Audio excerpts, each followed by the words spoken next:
Hey YouTube, Rogue here, back with my Plunder Patrol deck profile. This is the deck I brought to locals. I got second, so that was pretty decent. This deck is really interesting in that it's not a deck that really builds a board going first. It just sets up a couple guys, and then it just kind of compounds on itself as the game goes along. Like Blackbeard Pass is even not bad because you just start getting your advantage going and just start kind of snowballing. It is a very interesting playstyle, and I think it's a fun deck. Um, yeah, and I think we can just get into it. First, we've got the Plunders. We've got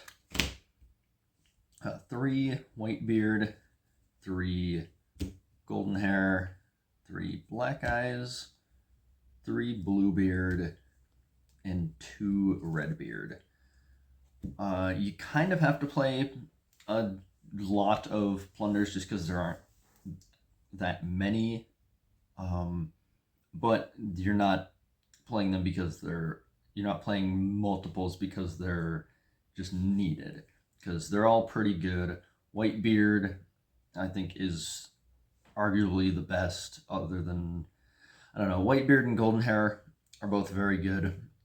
Whitebeard is your absolute best discard off of your Plunder negates because it just gets to summon a Plunder out of the deck.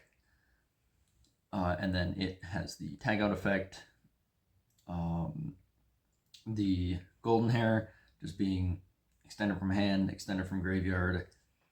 Super, super useful in so many different scenarios.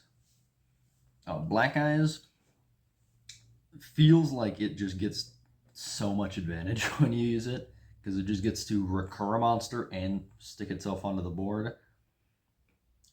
And then the Graveyard effect doesn't come up too often, but that one can special summon a Plunder from your spell trap zone.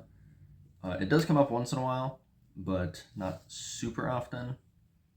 Bluebeard is super good. Bluebeard's especially good if you just draw it with a Plunder that doesn't do a whole lot, like Black Eyes or Redbeard, that don't do a ton on their own, because then you can just summon that, special out your Bluebeard, and make Blackbeard, and then maybe draw something good off your Bluebeard, which gets to discard draw on Sent to Grave, which does help fix up a lot of hands often.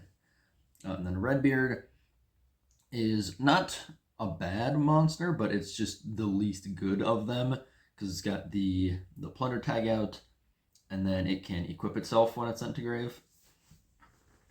This one kind of is just another body. I think if there was one more really good Plunder, you might not play Redbeard, or it might be just at 1. I played at 2 because I felt I needed at least this many Plunder bodies. It still feels pretty good. It's good, good number of Plunders, I felt like, and they work super well with each other.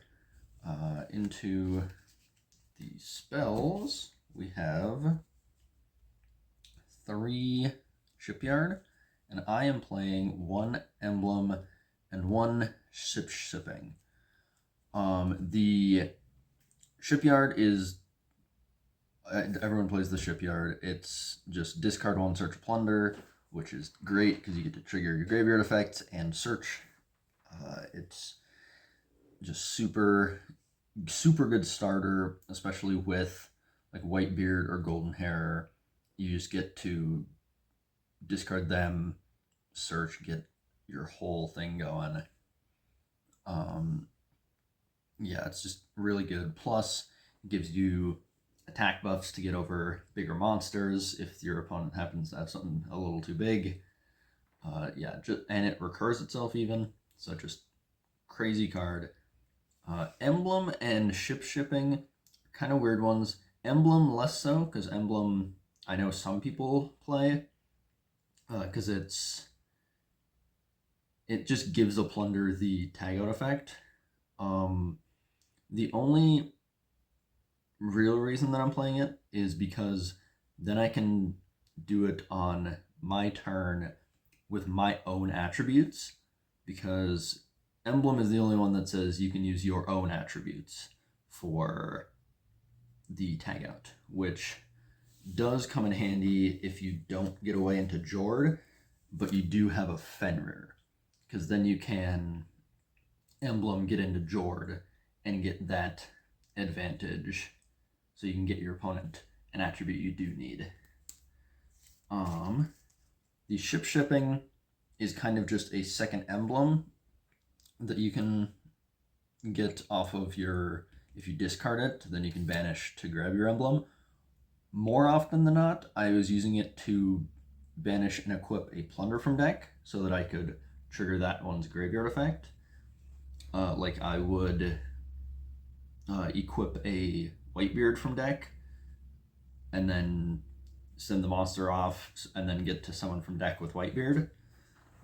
It is kind of weird. You do need to kind of draw something with a discard for it to be super useful on your first turn, but even if you don't, it's a good discard off of your ships, because then you get it into the graveyard and then you get that recursibility. So yeah, that's all of the Plunder cards. Next we've got the 3 Water Enchantress, the 3 Right, the Fateful, Dracoback, Griffin Rider. The Adventure Engine works super well in combination with the Plunders. It synergizes well because Water Enchantress is a great discard off of your like Shipyard, your Golden Hair. Fateful can discard your Plunders. It also, the first effect that says the first time a monster you control with an equipped spell would be destroyed by battle, it's not. That can save your Plunder monsters, not just your token with your Dracoback. So that's another little bonus synergy there. But mostly it is the discard synergy and the way to put up another, just another interruption with either for free with the Faithful or even getting bonus advantage from discarding Plunders. So it's just good advantage engine, plus gets a negate on board. It's just works super well with the Plunders. And then for non-engine, I was playing 3 Fenrir, 3 Droplet, 3 Nib, and 3 Veiler. So the Fenrir, like I said before, works with the emblem really well, but also if you just summon it and search another, that's another discard. If you don't have a super good discard, or if you really need most of the other cards in your hand, because there's those few cards that have to discard, it's a nice thing to draw to just have another discard. Also works very well going first or second. First, you just slap it down. That's an extra interruption on your board. Second, it helps you really play through stuff well. Just all around good. And the searching an extra copy helps with your Droplet, which Droplet is just so good in this deck because you get to send off Plunders, and then in your new chain, you just get to trigger so many effects. Plus, it just gets to out multiple cards, get negate effect, and also cut them down in attack, which is always helpful. It's always funny to Droplet away a Dracoback just for the new chain Dracoback to just come back anyway. But yeah, Droplet was, I feel like, a pretty standard choice for Plunder just because you get to trigger so many effects with it. And then Nib and Veiler are the 2 hand traps I went with. Nib, just because with Baron and Savage Gun, it just works so well. Any deck that's going just crazy hard in, it just puts the kibosh on that. It just, I don't know. Nibiru is kind of hard to explain other than they combo hard, you rock their world. But yeah, it's just, and I say it a lot, but it's just so high impact to not play.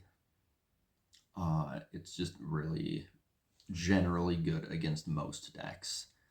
And then Valor, I figured spot negation is the probably preferred hand traps this format. I know a lot of people are playing Valor, Imperm, what's the Ghost Girl?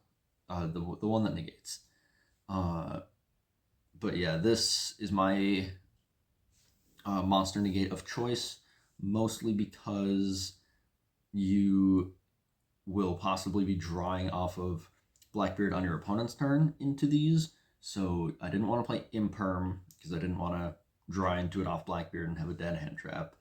And also, I like Effect Veiler more because you can play multiples on their turn. So you can use multiple Veilers, negate multiple effects, versus if you draw like 2 Mourners, then you can only use the 1. But Valor is nice like that. So yeah, that's my non-engine. That's the main deck. Let's get into the extra deck. The extra deck, the Plunders are pretty much the only things you really go into very often. But there are a couple other ones that come up nichely. For links, we've got 3 Blackbeard and 1 Almirage. Blackbeard obviously is like your centerpiece of the deck. It just tags you into any of your other ships based on your opponent's attributes, and then gets to draw you a card. So it just gets so much advantage when you do that. Yeah, it's just super interactive in the way that it works, because and it helps that it can even like tag out of being negated. Like if they're trying to negate you, you can tag out then, and you can just kind of dodge it. So yeah, Blackbeard, always a 3 of. Don't try to play this at any less than 3. And then Almirage is here mostly because some hands you just need to put a body into the graveyard to start doing things. Like if you've got a Plunder and a Black Eyes, and you just need to be able to trigger that Black Eyes, or if you want to get your just want to get some stuff into the graveyard, and then you can just use a Plunder plus this into your Blackbeard. It does help out. It doesn't come up super often, but it does come up enough to be worth playing, I think. Then after that, we have, I'm playing 2 Jord, 2 Bran, and a Dragite. The 2 Jord, you probably could just play 1, but if 1 gets negated and it gets out of cycle, I like to have a spare, because otherwise it does just summon, go to pen zone, go to extra. So it does cycle on itself, but like I said, if 1 gets negated, I like to have a spare. This card is just crazy. This card helps you combo going first, because it gives you a monster back from grave, and then it gives you a token on board and gives your opponent an attribute for you to use. It's just super nice. And then Bran is probably the one that I summon the least, just because Usually the other two are more impactful than a spell trap pop, but it does help out sometimes, especially with having to get over monsters because it gives all your other fiends 500 buff. And it is always nice to have in-engine spell trap removal. That's something that not every deck has all the time. So it is definitely practical to have around. And then Dragite. Dragite is mostly in here for very niche scenarios where you are playing against a deck that really loses to a spell trap negate, or lines that you somehow haven't plunder locked yourself. Because some of your main deck locks you into plunders, so that just removes Dragite. So most of the times you're summoning Dragite, you're not doing too great to begin with, or your lines are really not doing too great. I don't know what to replace it with yet, but I think it's not awful to have. The funniest thing you can do is Dragite to reveal from the top and then just hit a nib.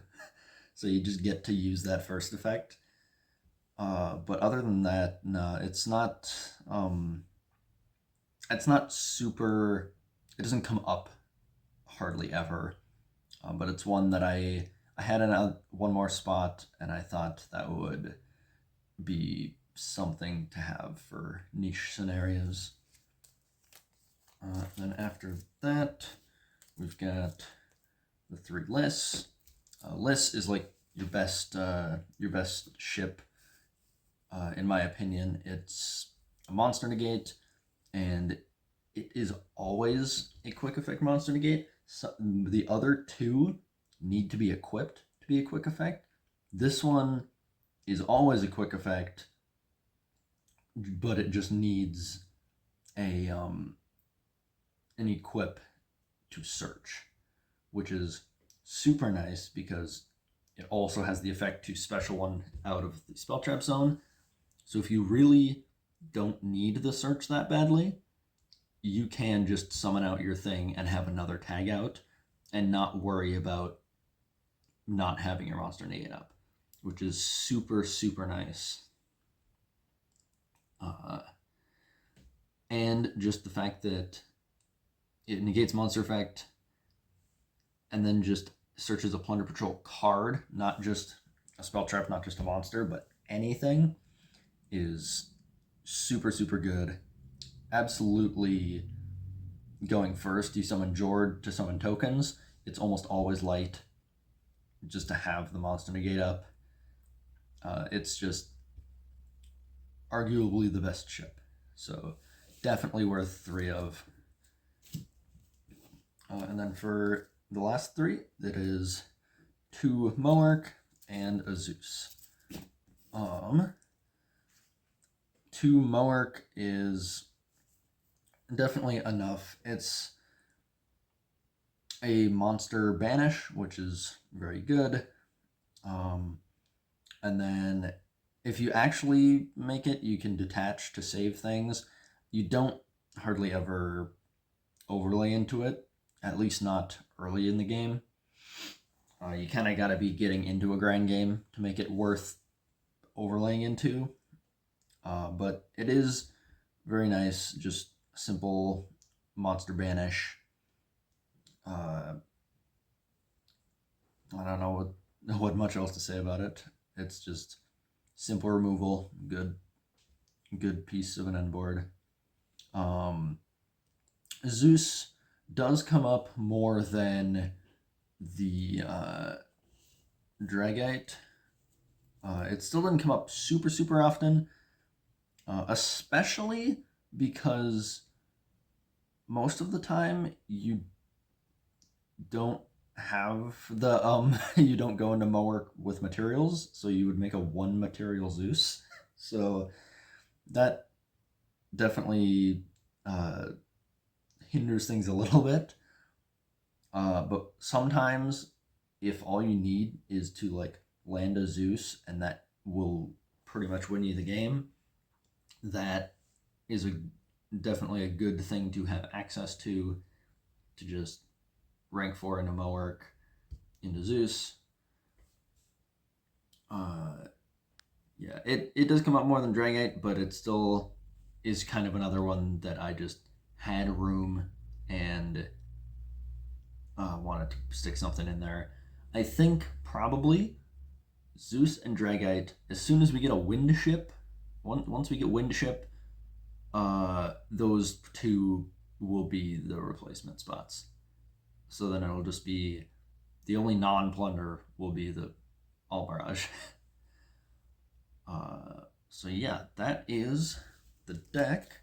I will go through the side deck quick. I just played 3 Droll for super search heavy decks, 3 Bell for super graveyard decks, 3 Ogre because it is useful when it's useful. It can hit really hard against decks that really need the field advantage and to keep particular pieces on board. Plus, it's just good against like continuous cards to just essentially be a spell trap negate. And then for back row, there's triple cosmic, and my going second card of choice was Evenly.